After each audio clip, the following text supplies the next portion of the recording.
এইটা একটু শেয়ার করতে চাই, লোভ সামলাতে পারছি না, করব। নবী মুসা আলাইহিস সালাম একদিন বক্তব্য দিচ্ছেন। কি দিচ্ছেন? বক্তব্যকে আরবিতে খুতবা বলা হয়।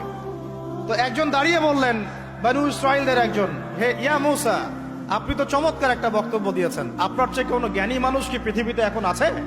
নবী মুসা আলাইহিস সালাম বলছেন, না, আমার জানা মতে আমার চেয়ে কোনো জ্ঞানী মানুষ এখন পৃথিবীতে নাই।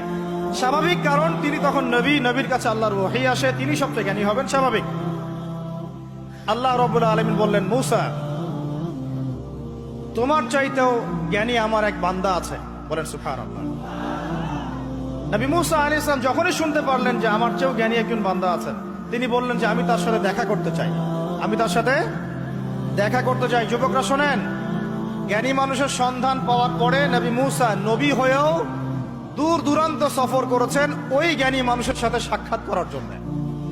তা আপনারা রেডিমেড ইসলাম চান, আপনারা ফেসবুক শরীফে ইসলাম চান, ইউটিউব শরীফে ইসলাম চান, কিন্তু সফর করে, কষ্ট করে, পরিশ্রম করে আলেম ওলামা পর্যন্ত পৌঁছাতে চান না। 3 ঘন্টা বক্তব্য শুনতে রাজি আছেন, কিন্তু আপনারা 3 ঘন্টা কোরআন তেলাওয়াত করতে চান না। এই কি সমস্যা? আমাকে রাগ হইতে বাধ্য করেন না, রাগ করতে বাধ্য করেন না। রাগ হইলে আমি নিজেকে কন্ট্রোল করতে পারি না। বসেন, ওখানে বসে যান। আচ্ছা ভাই, এদিকে তাকাই আমরা।